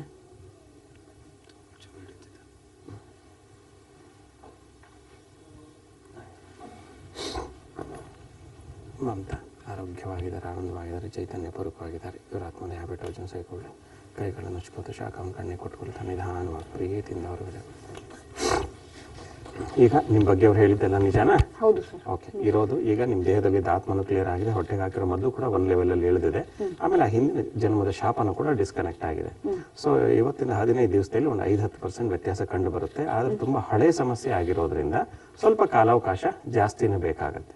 ನೀವು ಧ್ಯಾನ ಇವತ್ತಿನ ಸೆಷನ್ ಆದ್ಮೇಲೆ ಈಗ ನಾವು ಹೇಳ್ಕೊಡೋ ಧ್ಯಾನವನ್ನ ಬೆಳಿಗ್ಗೆ ಮತ್ತು ಸಂಜೆ ಚೆನ್ನಾಗಿ ಮಾಡಬೇಕು, ಆಯ್ತಾ? ಪ್ರತಿ 15 ದಿವಸಕ್ಕೊಮ್ಮೆ ಆಫೀಸಿಗೆ ಬಂದು ಈ ಸೆಷನ್ ಅನ್ನ 3 ತಿಂಗಳು ಕಂಟಿನ್ಯೂ ಮಾಡಬೇಕು, ಆಯ್ತಾ? ತುಂಬಾ ನಮಗೆ ಇಷ್ಟೊಂದು ಸಮಸ್ಯೆಗಳು ಇದ್ದಿದ್ದು ಅಂತ ಅಷ್ಟೊಂದು ನಾವು ಅವ್ರ ಹತ್ರ ಹೇಳ್ಕೊಂಡಿರ್ಲಿಲ್ಲ. ಅವ್ರಾಗೆ ಅವ್ರ ಇಷ್ಟೊಂದು ಸಮಸ್ಯೆಗಳಿಗೆ ಈ ತರ ಇದೆ, ಹೋದ ಜನ್ಮದ್ದು ತುಂಬಾ ತೊಂದರೆ ಇದೆ, ಹೋದ ಜನ್ಮದ ಶಾಪ ಇದೆ, ಅದರಿಂದ ನಿಮ್ಗೆ ಈ ತರ ತೊಂದರೆ ಆಗ್ತಾ ಇದೆ, ಆಮೇಲೆ ಮಾಟ ಎಲ್ಲ ಮಾಡಿಸಿದ್ದಾರೆ, ಮದ್ದು ಎಲ್ಲ ಹಾಕಿದ್ದಾರೆ, ಅದರಿಂದ ಕೂಡ ಇಷ್ಟೊಂದು ನಿಮ್ಗೆ ಆರೋಗ್ಯ ಸಮಸ್ಯೆ, ಮಕ್ಕಳಾಗದಿರೋಕ್ಕೆ ಸಮಸ್ಯೆ, ಹಾಗೂ ದಾಂಪತ್ಯದಲ್ಲಿ, ಆಮೇಲೆ ಫೈನಾನ್ಷಿಯಲ್ ಪ್ರಾಬ್ಲಮ್, ಈ ತರ ಎಲ್ಲ ತೊಂದರೆ ತುಂಬಾ ಆಗ್ತಾ ಇದಾವೆ ಅಂತ ಅವ್ರು ಹೇಳಿದ್ರು. ಅದು ಸತ್ಯನೂ ಕೂಡ. ಯಾಕಂದ್ರೆ ಕೆಲವೊಬ್ರು ಜನ ನಂಬಲ್ಲ, ಬಟ್ ನಾವು ಅನುಭವಿಸಿದಕ್ಕೆ ಅವರು ಹೇಳ್ತಿರೋದಕ್ಕೆ ಇದು ತುಂಬಾ 100% ಸತ್ಯವಾಗಿದೆ. ನನ್ನ ಆತ್ಮವನ್ನು ಬೇರೆ ಮುಖಾಂತರ ಕರೆಸಿ ನನ್ನ ಸಮಸ್ಯೆಯನ್ನು, ಹೋದ ಜನ್ಮದ ಸಮಸ್ಯೆಯನ್ನು ತಿಳಿಸಿದ್ದಕ್ಕೆ ತುಂಬಾ ಧನ್ಯವಾದಗಳು ಗುರುಜಿಯವರಿಗೆ. ಮಂಜುನಾಥ್ ಗುರುಜಿಯವರು ಯಾವ ಕಾರಣಕ್ಕೂ ಇವ್ರು ಯಾವುದು ಸುಳ್ಳಂತ ಹೇಳ್ತಾ ಇಲ್ಲ. ಯಾಕಂದ್ರೆ ಕೆಲವೊಂದು ಜನ ನಂಬಲ್ಲ ಇದನ್ನ, ಆದ್ರೆ ಇದರಲ್ಲಿ ನಂಬಿಕೆ ಇಡಬೇಕು, ನಂಬಿಕೆ ಇದೆ. ಹಾಗೂ ಅವರಲ್ಲಿ ನಾನು ಹೋಗಿ ಬಂದಾಗಿನಿಂದ ನನ್ನ ಮನಸ್ಸಿಗೆ ಸ್ವಲ್ಪ ಭಾರ ಇಳಿದಂಗೆ ಆಗಿದೆ. ಮೈಕೈ ನೋವು, ಹೊಟ್ಟೆ ನೋವು ತುಂಬಾ ಜಾಸ್ತಿ ಇತ್ತು ನನಗೆ, ಅದೆಲ್ಲ ಸ್ವಲ್ಪ ಕಡಿಮೆ ಆಗಿದೆ. ಹಾಗೂ ಹಗುರವಾಗಿದೆ, ತಲೆಯೆಲ್ಲ ಹಗುರ, ಏನೋ ದೊಡ್ಡ ಭಾರ ಇಳಿದಂತ ಆಗಿದೆ. ಅದಕ್ಕೆ ಎಷ್ಟೋ ಥ್ಯಾಂಕ್ಸ್ ಹೇಳಿದ್ರು ಸಾಲದು. ಮಂಜುನಾಥ್ ಗುರುಜಿ ಅವರು ಸಿಕ್ಕಿರೋದೇ ನಮಗೆ ಪುಣ್ಯ. ಅದು ಎಲ್ಲ ಕಾಲ ಕುಡಿ ಬಂತು, ಅವರಾಗೆ ಅವರು ಫೋನ್ ಮಾಡಿ ತರಿಸಿರೋದು, ನಾವಾಗಿ ನಾವು ಹೋಗೋದು. ಮಂಜುನಾಥ್ ಗುರುಜಿಯಿಂದ ತುಂಬಾ ನನಗೆ ಹೆಲ್ಪ್ ಆಗಿದೆ, ಪ್ರಾಬ್ಲಮ್ ಎಲ್ಲ ಸಾಲ್ವ್ ಆಗಿದೆ. ಅದಕ್ಕೆ ಧನ್ಯವಾದಗಳು, ತುಂಬಾ ತುಂಬಾ ಧನ್ಯವಾದಗಳು ಮಂಜುನಾಥ್ ಗುರುಜಿಯವರು. ಎಸ್ ವೀಕ್ಷಕರೇ, ನೋಡಿದ್ರಲ್ಲ ಮಂಜುನಾಥ್ ಅವರು ಮಮತಾ ಅವರಲ್ಲಿ ಇದ್ದಂತಹ ಒಂದು ಎಷ್ಟು ಅವ್ರು ಮಾನಸಿಕವಾಗಿ ದೈಹಿಕವಾಗಿ ಬಳಲ್ತಾ ಇದ್ರು, ಆ ಒಂದು ಸಮಸ್ಯೆಯನ್ನ ಯಾವ ರೀತಿ ಆತ್ಮಚಿಕಿತ್ಸೆಯನ್ನ ಕೊಟ್ಟು ಅವರು ಅದಕ್ಕೆ ಪರಿಹಾರವನ್ನ ನೀಡಿದ್ರು ಅಂತ ಇನ್ನು ಮಂಜುನಾಥ್ ಅವ್ರನ್ನೇ ಮಾತಾಡ್ಸೋಣ. ಮಂಜುನಾಥ್ ಅವರೇ, ಸೊ ನಾವು ನೋಡಿದ್ವಿ ಈಗಷ್ಟೇ ಪ್ಯಾಕೇಜ್ ನ ಮಮತಾ ಅವರು ಎಷ್ಟು ಮಾನಸಿಕವಾಗಿ ದೈಹಿಕವಾಗಿ ಅವ್ರು ಬಳಲ್ತಾ ಇದ್ರು, ಅವರಲ್ಲಿರುವಂತಹ ಸಮಸ್ಯೆನ ನೀವು ಯಾವ ರೀತಿ ಬಗೆಹರಿಸಿದ್ರಿ ಅಂತ. ಸೊ ಇನ್ನು ಈಗ ಟ್ರೀಟ್ಮೆಂಟ್ ಮಾಡ್ಬೇಕು, ಈಗ ಪೇಷಂಟ್ಸ್ ಗಳು ಬಂದ್ರು ಅಂತ ತಿಳ್ಕೊಳ್ಳಿ, ಅವರಲ್ಲಿರುವಂತಹ ಸಮಸ್ಯೆಗಳ ಬಗೆಹರಿಬೇಕು ಅಂತ ಹೇಳಿದ್ರೆ ಅವರು ನಿಮ್ಮ ಹತ್ರನೇ ಬರ್ಬೇಕಾಗುತ್ತಾ ಅಥವಾ ದೂರದಲ್ಲಿದ್ರು ಕೂಡ ನೀವು ಬಗೆಹರಿಸ್ತೀರಾ ಹೇಗೆ? ಖಂಡಿತ ಅವರು ಸಾಧ್ಯ ಆಗಿ ನಮ್ಮ ಆಫೀಸಿಗೆ ಬಂದು ಕ್ಲಿನಿಕ್ಗೆ ಬಂದು ಪರಿಹರಿಸ್ಕೊಳ್ಳೋದಿದ್ರೆ ಮಾಡಬಹುದು. ಒಂದ್ ವೇಳೆ ಬಹಳಷ್ಟು ದೂರದಲ್ಲಿದ್ದಾರೆ, ಅವ್ರಿಗೆ ಬರ್ಲಿಕ್ಕೆ ಆಗಲ್ಲ, ಅಥವಾ ಅವ್ರ ರಿಲೇಟಿವ್ಸ್ ಯಾರಾದ್ರೂ ಇಲ್ಲ ನಮಗೆ ಹತ್ತಿರದಲ್ಲಿ ಬೆಂಗಳೂರಿನಲ್ಲಿ ಇದ್ದಾರೆ ಅಂದ್ರೆ ಅವ್ರ ಫೋಟೋನ ಕೂಡ ಕಳಿಸಿ ಮಾಡ್ಕೋಬಹುದು, ಅಥವಾ ಅವ್ರ ಫೋಟೋನ ನಮ್ಗೆ ಕೊರಿಯರ್ ಕಳಿಸಿ ಅವ್ರಿಗೆ ಫೋನ್ ಮುಖಾಂತರ ಕೂಡ ನಾವು ಆ ಸಮಸ್ಯೆಯನ್ನ ಬಗೆಹರಿಸಬಹುದು. ಬರಲೇಬೇಕು ಅಂತ ಏನಿಲ್ಲ. ಓಕೆ ಮಂಜುನಾಥ್ ಅವರೇ, ಇದುವರೆಗೂ ಎಷ್ಟು ಪೇಷಂಟ್ಸ್ ಗಳಿಗೆ ನೀವು ಆತ್ಮಚಿಕಿತ್ಸೆಯನ್ನ ಕೊಟ್ಟು ಅವರ ಒಂದು ಸಮಸ್ಯೆಗಳನ್ನ ಬಗೆಹರಿಸಿದ್ರ? ಇದುವರೆಗೂ ನಾನು ಕಂಡ ಹಾಗೆ ಅರೌಂಡ್ 30,000-35,000 ಜನಗಳಿಗೆ ಈ ಟ್ರೀಟ್ಮೆಂಟ್ ಅನ್ನು ಕೊಟ್ಟಿದ್ದೀನಿ. ತುಂಬಾ ಚೆನ್ನಾಗಿದ್ದಾರೆ. ಓಕೆ, ಎಲ್ಲೆಲ್ಲಿ ಅಂದ್ರೆ ಈಗ ಬೆಂಗಳೂರಲ್ಲಿ ಎಲ್ಲಿದೆ ನಿಮ್ಮ ಬ್ರಾಂಚ್ ಈಗ ಈ ಒಂದು ಆತ್ಮಚಿಕಿತ್ಸೆನ ಕೊಡಿಸುವಂತದ್ದು? ಈಗ ಎಲ್ಲ ಬೇರೆ ಬೇರೆ ದೂರದಿಂದ ಇರೋದ್ರಿಂದ ಸೊ ಎಲ್ಲರೂ ಒಟ್ಟಿಗೆ ಅಲ್ಲಿಗೆ ಬರೋದಕ್ಕೆ ಆಗೋದಿಲ್ಲ ಅಲ್ವಾ ಅಂತ ಸಂದರ್ಭದಲ್ಲಿ? ಅಫ್ಕೋರ್ಸ್ ಬ್ರಾಂಚಸ್ ಅಂತೂ ಮಾಡಿ ನಾನು ಸುತ್ತಾಡ್ಲಿಕ್ಕೆ ಸಾಧ್ಯ ಇಲ್ಲ, ಯಾಕಂದ್ರೆ ಇದು ಇಂಡಿವಿಜುವಲ್ ಆಗಿ ಡೈರೆಕ್ಟ್ ಆಗಿ ಟ್ರೀಟ್ಮೆಂಟ್ ನಾನು ಒಬ್ಬನೇ ಕೊಡೋದ್ರಿಂದ. ಸೊ ನನ್ನ ಆಫೀಸ್ ಇರೋದು ಮಲ್ಲೇಶ್ವರಂ ವಯಾಲಿ ಕಾವಲಲ್ಲಿದೆ, ಅವ್ರು ಅಲ್ಲಿಗೆ ಬರ್ಬೇಕಾಗತ್ತೆ. ಅಲ್ಲಿಗೆ ಬರ್ಬೇಕಾಗುತ್ತೆ. ಓಕೆ, ಇನ್ನು ಬೇರೆ ಬೇರೆ ಈಗ ಸಮಸ್ಯೆಗಳು, ಈಗ ತುಂಬಾ ದೂರದಲ್ಲಿರೋರು ನೀವು ಬರ್ಬೇಕು, ನೀವು ಬಂದು ನಮಗೆ ಟ್ರೀಟ್ಮೆಂಟ್ ಮಾಡ್ಬೇಕು ಅಂತ ಹೇಳಿದ್ರೆ ಖಂಡಿತ ನೀವು ಹೋಗ್ತೀರಾ ಹೇಗೆ ಪೇಷಂಟ್ ಹತ್ರ? ಅಲ್ಲ, ಖಂಡಿತವಾಗಿ ಇಲ್ಲಿರೋ ಪೇಷಂಟ್ ಅನ್ನು ಬಿಟ್ಟು ನಾನು ಅಲ್ಲಿಗೆ ಹೋಗ್ಲಿಕ್ಕೆ ಆಗಲ್ಲ. ಆದ್ರೆ ನಮ್ಮಲ್ಲಿ ಒಂದು ವಿಶೇಷವಾದ ಫೆಸಿಲಿಟಿ ಇದೆಯಲ್ಲ, ಆ ವ್ಯಕ್ತಿ ಬರ್ಲಿಕ್ಕೆ ಆಗ್ಲಿಲ್ಲ ಅಂದ್ರೂ ಆ ಫೋಟೋನ ಕಳಿಸಿದ್ರೆ ಸಾಕು, ಅವ್ರ ಫೋನಲ್ಲೇ ನಾವು ಇಲ್ಲಿ ಏನೇನು ಆ ವ್ಯಕ್ತಿ ಬಗ್ಗೆ ಹೇಳ್ತಿದೀವಿ ಅದನ್ನು ಅವ್ರ ಫೋನಲ್ಲೇ ಹೇಳ್ಬಹುದು, ಅವ್ರ ಫೋನಲ್ಲೇ ಕೇಳಿಸ್ಕೊಂಡು ಎಸ್ ಆರ್ ನೋ ಹೇಳ್ಬಹುದು, ಅದ್ರ ಮೂಲಕವೇ ನಾವು ಸಮಸ್ಯೆನ ಬಗೆಹರಿಸಬಹುದು. ಓಕೆ ಮಂಜುನಾಥ್ ಅವರೇ, ಇನ್ನು ಈ ಒಂದು ಏನು ಆತ್ಮಚಿಕಿತ್ಸೆನ ನೀವು ನೀಡ್ತಾ ಇಲ್ವಾ, ಸೊ ಅಂತ ಸಂದರ್ಭದಲ್ಲಿ ಈಗ ಬೇರೆಯವ್ರಿಗೆ ಎಷ್ಟೋ ರೀತಿಯಾದಂತಹ ಸಮಸ್ಯೆಗಳಿರುತ್ತೆ, ಆ ಒಂದು ಆತ್ಮನ ಬೇರೆ ಒಂದು ದೇಹಕ್ಕೆ ನೀವು ಕಳಿಸಿ ಆ ಒಂದು ಪರಿಹಾರವನ್ನ ನೀವು ನೀಡ್ತೀರಾ. ಸೊ ಆ ಒಂದು ಸಂದರ್ಭದಲ್ಲಿ ಆ ಪೇಷಂಟ್ ಮಾತ್ರ ಇರ್ತಾರ ಅಥವಾ ಬೇರೆ ಯಾರಾದ್ರೂ ಕೂಡ ಇರ್ಬೋದಾ ಟ್ರೀಟ್ಮೆಂಟ್? ಯಾರು ಬೇಕಿದ್ರೆ ಇರ್ಬೋದು, ಇಲ್ಲಿ ರಿಸ್ಟ್ರಿಕ್ಷನ್ಸ್ ಇಲ್ಲ, ಒಬ್ಬರೇ ಇರಬೇಕು ಇಬ್ಬರೇ ಇರಬೇಕು ಅಂತ ಇಲ್ಲ, ಯಾರು ಬೇಕಿದ್ರು ಅದನ್ನ ನೋಡಬಹುದು, ಯಾರು ಬೇಕಿದ್ರು ಅನುಭವಿಸಬಹುದು. ಓಕೆ, ಆಕಾಂಕ್ಷ ಅಂತ ಬೆಳಗಾವಿಯಿಂದ ಕರೆ ಮಾಡಿದರೆ. ನಮಸ್ತೆ ಆಕಾಂಕ್ಷ. ನಮಸ್ಕಾರ. ನಿಮ್ಮ ಸಮಸ್ಯೆ ಏನೇ ಇದ್ರು ಡಾಕ್ಟರ್ ಮಂಜುನಾಥ್ ಶಾಸ್ತ್ರಿ ಅವರಿದ್ದಾರೆ, ಮಾತಾಡಿ. ನಮಸ್ಕಾರಮ್ಮ, ಹೇಳಿ. ನನ್ಗೆ ವೈಟ್ ಪ್ಯಾಚಸ್ ಇದೆ ಗುರುಜಿ. ಹಾ, ಆಮೇಲೆ ಅದು ನಾನು 6ನೇ ವಯಸ್ಸಿದ್ದಾಗಿಂದ ಇದೆ. ಓಕೆ. ಹಾಗಾಗಿ ಎಲ್ಲ ಕಡೆ ತೋರ್ಸಿದ್ವಿ, ಓಕೆ, ಕಡಿಮೆ ಆಗಿಲ್ಲ ಅದಕ್ಕೆ. ಓಕೆ ಪುಟ್ಟ, ಈಗ ವೈಟ್ ಪ್ಯಾಚಸ್ಸಿಗೆ ಅದಕ್ಕೆ ಟ್ರೀಟ್ಮೆಂಟ್ ಎಲ್ಲ ಆಗಿದೆಯಮ್ಮ? ಇನ್ನೂ ನಡೀತಾ ಇದೆ, ಹೋಮಿಯೋಪತಿಕ್ ಅಲ್ಲಿ ಟ್ರೀಟ್ಮೆಂಟ್ ನಡೀತಾ ಇದೆ. ಓಕೆ ಪುಟ್ಟ, ಈ ವೈಟ್ ಪ್ಯಾಚಸ್ ಅಲ್ಲಿ 2 ರೀತಿ ಬರುತ್ತೆ ಕಂದ. ಒಂದು ದೇಹಕ್ಕೆ ಬರ್ತಕ್ಕಂಥ ವೈಟ್ ಪ್ಯಾಚಸ್ಸು, ಇನ್ನೊಂದು ಸರ್ಪದೋಷದಿಂದ ಬರುತ್ತೆ. ಅಂದರೆ ಹಿಂದಿನ ಜನ್ಮದಲ್ಲಿ ಸರ್ಪದ ಏನಾದ್ರು ಹೊಡೆದಿದ್ರೆ ಅಥವಾ ಸರ್ಪಗಳ ಆತ್ಮ ಏನಾದ್ರು ಕನೆಕ್ಟ್ ಆಗೋದ್ರಿಂದ ಅಥವಾ ಅದ್ರ ದೋಷದಿಂದ ಕೂಡ ಬರುತ್ತೆ. ಇಲ್ಲಿ ದೇಹಕ್ಕೆ ವೈಟ್ ಪ್ಯಾಚಸ್ ಬಂದಿದ್ರೆ ಖಂಡಿತವಾಗಿಯೂ ಅದು ನಮ್ಮ ಈ ಆತ್ಮಚಿಕಿತ್ಸೆಯಲ್ಲಿ ಸರಿ ಹೋಗಲ್ಲ. ಆದರೆ ಅದು ಸರ್ಪದಿಂದ ಬಂದಿದ್ದೇ ನಿಜ ಆಗಿದ್ರೆ ಖಂಡಿತ ಸಾಲ್ವ್ ಆಗುತ್ತೆ. ಫಾರ್ ಎಕ್ಸಾಂಪಲ್ ಅಂದರೆ, ಒಂದು ಲೇಡಿಗೆ ನಾನು ಈ ರೀತಿಯಾದ ಒಂದು ಚಿಕಿತ್ಸೆಯನ್ನು ಕೊಟ್ಟಿದ್ದೇನೆ. ಅವ್ರ ತಲೆಯಿಂದ ಕಾಲ ತನಕ ಕಂಪ್ಲೀಟ್ ವೈಟ್ ಆಗಿ ಹೋಗಿದ್ರು, ಎಲ್ಲೂ ಒಂದು ಬ್ಲ್ಯಾಕ್ ಸ್ಪಾಟ್ ಕೂಡ ಇರಲಿಲ್ಲ. ಅದು ಮೆಡಿಕಲ್ ಎಲ್ಲೂ ಸಾಲ್ವ್ ಆಗಿರಲಿಲ್ಲ. ನಮ್ಮ ಈ ಆತ್ಮಚಿಕಿತ್ಸೆಯಲ್ಲಿ ಅದ್ರ ಮೂಲವನ್ನು ಕಂಡು ಹಿಡಿದು ನಾನು ನೋಡಿದಾಗ ಅದಕ್ಕೆ ಸರ್ಪದ ಮೂಲವೇ ಕಂಡು ಬಂದಿತ್ತು. ಸೊ ಹೀಗಾಗಿ ಅದರ ಮೂಲವನ್ನು ಡಿಸ್ಕನೆಕ್ಟ್ ಮಾಡಿ ಹೀಲ್ ಮಾಡೋದ್ರಿಂದ ಅವ್ರು ಕಂಪ್ಲೀಟ್ ಆಗೋದ್ರಿಂದ ನಮ್ಮ ಸಹಜವಾದ ಚರ್ಮದ ಕಲರನ್ನು ಹೊಂದಿದ್ದಾರೆ. ಸೊ ಹೀಗಾಗಿ ನೀವೊಮ್ಮೆ ಈ ನಮ್ಮ ಆತ್ಮಚಿಕಿತ್ಸೆಗೆ ಒಳಪಟ್ಟರೆ ನಿಮ್ಮ ಸಮಸ್ಯೆಯ ಮೂಲ ಇದು ರಿಯಲ್ ಬಾಡಿ ವೈಟ್ ಪ್ಯಾಚಸ್ಸೋ ಅಥವಾ ಈ ಬೇರೆ ಮೂಲಗಳು ಆತ್ಮದಿಂದ ಏನಾದರೂ ಬಂದಿದ್ದೇ ಆಗಿದ್ರೆ, ಸರ್ಪ ಸಂಬಂಧಿತ ಆಗಿದ್ರೆ ಖಂಡಿತ ಅದನ್ನ ಕ್ಯೂರ್ ಮಾಡಬಹುದು. ಓಕೆ, ಧನ್ಯವಾದಗಳು ಆಕಾಂಕ್ಷ. ಶೋಭಾ ಅಂತ ಮೈಸೂರಿಂದ ಕರೆ ಮಾಡಿದ್ದಾರೆ. ನಮಸ್ತೆ ಶೋಭಾ. ನಮಸ್ತೆ ಮೇಡಮ್. ಡಾಕ್ಟರ್ ಮಂಜುನಾಥ್ ಇದ್ದಾರೆ, ನಿಮ್ಮ ಸಮಸ್ಯೆ ಏನೇ ಇದ್ರು ಹೇಳ್ಕೊಳ್ಳಿ. ನಮ್ಮ ಹಸ್ಬೆಂಡ್ಗೆ 14 ವರ್ಷದಿಂದ ಆರ್ಥ್ರೈಟಿಸ್ ಪ್ರಾಬ್ಲಮ್ ಅಂತ ಹೇಳ್ತಿದ್ದಾರೆ, ಬಟ್ ಅದು ಇನ್ನ ಕ್ಲಿಯರ್ ಆಗ್ತಾ ಇಲ್ಲ. ಓಕೆ, ವಯಸ್ಸೆಷ್ಟಮ್ಮ ಅವರಿಗೆ? ಅವರಿಗೆ 32 ಇಯರ್ಸ್ಗೆ ಬಂತು, ಇವಾಗ 46-47 ಆಗಿದೆ. ಓಕೆ, ಅಂದ್ರೆ ನೀವು ಆರ್ಥ್ರೈಟಿಸ್ ಅಂತ ನೀವು ಹೇಳ್ತಾ ಇರೋದು ಬರೀ ಜಾಯಿಂಟ್ಸ್ ಪೇನ್ ಮಾತ್ರ ಇದೆಯೋ? ಸಾರಿ, ಅದಕ್ಕೆ ಕಂಪ್ಲೀಟ್ ದೇಹದ ಎಲ್ಲಾ ಭಾಗದಲ್ಲೂ ಆ ನೋವುಗಳು ಕಂಡು ಬರ್ತಿದೆಯೋ? ದೇಹದ ಎಲ್ಲಾ ಭಾಗದಲ್ಲೂ ನೋವಿದೆ, ಜೊತೆಗೆ ಅಮಾವಾಸ್ಯೆ ಮತ್ತೆ ಪೌರ್ಣಮಿ ದಿನದಲ್ಲಿ ಅದು ಜಾಸ್ತಿ ಆಗ್ತಾ ಇದೆ. ಖಂಡಿತ, ಇದೊಂದು ತುಂಬಾ ಬ್ಯೂಟಿಫುಲ್ ಕ್ವಶನ್. ನೋಡಿ, ಇಲ್ಲಿ ಬಹಳಷ್ಟು ಗಮನಿಸಬೇಕಾದ ಏನು ಅಂದ್ರೆ, ಮೆಡಿಕಲಿ ಎಲ್ಲ ಟ್ರೈ ಆಗಿದೆಯಮ್ಮ? ಮೆಡಿಕಲ್ ಎಲ್ಲ ಟ್ರೈ ಆಗಿದೆ ಸರ್. ಅಲ್ಲೇನು ರಿಸಲ್ಟ್ ಕಂಡು ಬಂದಿಲ್ವಾ? ಇಲ್ಲ, ಯಾವ ತರ ರಿಸಲ್ಟ್ ಕಂಡು ಬಂದಿಲ್ಲ. ಟ್ರೀಟ್ಮೆಂಟ್ ತಗೋತಾನೆ ಇದೀವಿ, ಜೊತೆಗೆ ಸಾಕಾಗಿ ಅವ್ರಿಗಂತೂ ಅದು ಟ್ರೀಟ್ಮೆಂಟ್ ಬೇಡನೇ ಬೇಡ ಅನ್ನಂಗ್ ಆಗ್ಬಿಟ್ಟಿದೆ. ಖಂಡಿತ ಪ್ರೈವೇಟ್ ಕೆಲ್ಸಕ್ಕೆ ಹೋಗ್ತಾ ಇರೋದು, ಈಗ ಅವರು ವಾಕರ್ ಇಟ್ಕೊಂಡೇ ಹೋಗ್ಬೇಕು, ಆ ತರ ಪ್ರಾಬ್ಲಮ್ ಆಗಿದೆ. ಜೊತೆಗೆ ಅದೇನ ನಿಮ್ಗೆ ಫೈನಾನ್ಷಿಯಲಿ ಅಲ್ಲಿ ಕೆಲ್ಸಕ್ಕೆ ಹೋದ್ರೆ ನಮ್ಗೆ ನಡೆಯುತ್ತೆ, ಇಲ್ಲ ಅಂದ್ರೆ ಇಲ್ಲ, ಆ ತರ ಪ್ರಾಬ್ಲಮ್ ಆಗ್ಬಿಟ್ಟಿದೆ. ಕಾಲೇಜಲ್ಲಿ ರಜೆ ಆಗಕ್ಕಾಗಲ್ಲ, ಇದ್ ಮಾಡಕ್ಕಾಗಲ್ಲ, ಆ ತರ ಪ್ರಾಬ್ಲಮ್ಗಳು. ಸರಿಮಾ, ಈಗ ಈ ಆರ್ಥ್ರೈಟಿಕ್ಸ್ ಈ ಸಣ್ಣ ವಯಸ್ಸಿಗೆ ಆರ್ಥ್ರೈಟಿಕ್ಸ್ ಬರೋದಿಲ್ಲ, ಸಹಜ, ಎಲ್ರಿಗೂ ಗೊತ್ತಿರ್ತಕ್ಕಂಥದ್ದು. ಅಟ್ಲೀಸ್ಟ್ ಒಂದು 50-60-65 ವಯಸ್ಸಿನ ನಂತರ ಈ ಸಣ್ಣ ವಯಸ್ಸಲ್ಲ ದೇಹದ ಮೂಳೆಗಳಲ್ಲಿ, ದೇಹದ ಸಂಪೂರ್ಣ ಭಾಗದಲ್ಲಿ ಇದು ನೋವಿದ್ರೆ ಇಂಥ ಕೇಸ್ ಬಹಳಷ್ಟು ಬಂದಿದೆ ನನ್ನಲ್ಲಿ. ಇದಕ್ಕೆ ಮೂಲವನ್ನು ನಾವು ಕಂಡು ಹಿಡಿದಾಗ ನನಗೆ ಗೊತ್ತಾಗಿರೋದು ಏನು ಅಂದ್ರೆ, ಒಂದು ವ್ಯಕ್ತಿಗೆ ಕಂಪ್ಲೀಟ್ ಬಾಡಿ ಪೇನ್, ಆರ್ಥ್ರೈಟಿಸ್, ಎಲ್ಲಾ ಮೂಳೆಗಳ ನೋವು, ಮೈ ನೋವು, ಇದೇ ರೀತಿನೇ ಸೇಮ್ ಸಮಸ್ಯೆ. ಅದ್ರ ಮೂಲ ನನಗೆ ಕಂಡು ಬಂದಿದ್ದೇನು ಅಂದ್ರೆ, ಒಂದು ಆಕ್ಸಿಡೆಂಟ್ ಅಲ್ಲಿ ತೀರ್ಕೊಂಡಿರ್ತಕ್ಕಂಥ ವ್ಯಕ್ತಿ ಕಂಪ್ಲೀಟ್ ದೇಹದಲ್ಲಿ ಮೂಳೆಗಳೆಲ್ಲ ಮುರಿದು ನುಚ್ಚು ನೂರು ಆಗಿರ್ತಕ್ಕಂಥ ಆತ್ಮ, ಆ ದೇಹದ ಆತ್ಮ ಈ ಒಬ್ಬ ವ್ಯಕ್ತಿಯ ದೇಹವನ್ನು ಸೇರಿ ಆಕ್ಸಿಡೆಂಟಲ್ ಯಾವ ಭಾಗದಲ್ಲಿ ಹೊಡೆತ ಬಿದ್ದಿರುತ್ತೆ, ಆ ನೋವುಗಳು ಹೇಗಿರುತ್ತೆ ಲೈವ್ ಆಗಿ, ಆ ರೀತಿಯಾದ ನೋವು ಈ ದೇಹ ಅನುಭವಿಸ್ತಾ ಇರುತ್ತೆ. ಈ ರೀತಿಯಾಗಿ ಯಾವ್ದಾದ್ರು ಆಕ್ಸಿಡೆಂಟಲ್ ತೀರ್ಕೊಂಡಿರ್ತಕ್ಕಂಥ ವ್ಯಕ್ತಿ ಆತ್ಮ ಈ ದೇಹ ಸೇರಿದ್ರೆ ಆ ವ್ಯಕ್ತಿಗೆ ಆ ನೋವು ಬರೋ ಸಾಧ್ಯತೆ ಇರುತ್ತೆ. ಇನ್ನೊಂದು, ಇವ್ರು ಇನ್ನೊಂದು ಪಾಯಿಂಟ್ ಅನ್ನ ಹೇಳಿದ್ರು, ಅಮಾವಾಸ್ಯೆ ಹುಣ್ಣಿಮೆಯಲ್ಲಿ ಹೆಚ್ಚಾಗತ್ತೆ. ಈಗ ಬರೀ ಆ ಆಕ್ಸಿಡೆಂಟ್ ರಿಲೇಟೆಡ್ ಸಹಜವಾಗಿ ಆತ್ಮ ಸೇರಿ ನೋವು ಬಂದಿದ್ರೆ ಅಮಾವಾಸ್ಯೆ ಹುಣ್ಣಿಮೆಯಲ್ಲಿ ಹೆಚ್ಚು ಕಡಿಮೆ ಆಗೋದಿಲ್ಲ. ಆದ್ರೆ ಈ ಅಮಾವಾಸ್ಯೆ ಹುಣ್ಣಿಮೆಗೆ ಏರುಪೇರು ಇರೋದು ನೋಡಿದ್ರೆ ಇದರಲ್ಲಿ ಪ್ರಯೋಗನೂ ಆಡ್ ಆಗಿರೋ ಸಾಧ್ಯತೆಗಳು ಕಂಡು ಬರುತ್ತೆ. ಇದು ನಮ್ಮಲ್ಲಿ ಖಂಡಿತವಾಗೂ ಸಾಲ್ವ್ ಆಗುತ್ತೆ. ಓಕೆ ಮಂಜುನಾಥ್ ಅವರೇ, ಇವತ್ತಿನ ಸಂಚಿಕೆಯಲ್ಲಿ ನಾವು ಕಳೆದ ಬಾರಿ ನಾವು ಮಾತಾಡಿದ್ವಿ ಆತ್ಮಚಿಕಿತ್ಸೆ ಬಗ್ಗೆ. ಸೊ ಇವತ್ತಿನ ಸಂಚಿಕೆಯಲ್ಲಿ ಅಂದ್ರೆ ಯಾವ ರೀತಿ ಸಮಸ್ಯೆಗಳು ಇರುತ್ತೆ, ಆ ಸಮಸ್ಯೆನ ಯಾವ ರೀತಿ ಪರಿಹಾರ ಮಾಡ್ಕೋಬಹುದು ಅನ್ನೋದ್ರ ಬಗ್ಗೆ ನಮಗೆ ಸಾಕಷ್ಟು ಮಾಹಿತಿನ ತಿಳಿಸ್ಕೊಟ್ರಿ. ಬಹಳ ಧನ್ಯವಾದಗಳು. Thank you. ವೀಕ್ಷಕರೇ, ಇದು ಇವತ್ತಿನ ಬಿ ಹೆಲ್ದಿ ಕಾರ್ಯಕ್ರಮ. ಮತ್ತೆ ನಾಳಿನ ಕಾರ್ಯಕ್ರಮದಲ್ಲಿ ನಾನು ನಿಮ್ಮನ್ನ ಭೇಟಿ ಮಾಡ್ತೀನಿ. BTV, ಇದು ಭರವಸೆಯ ಬೆಳಕು.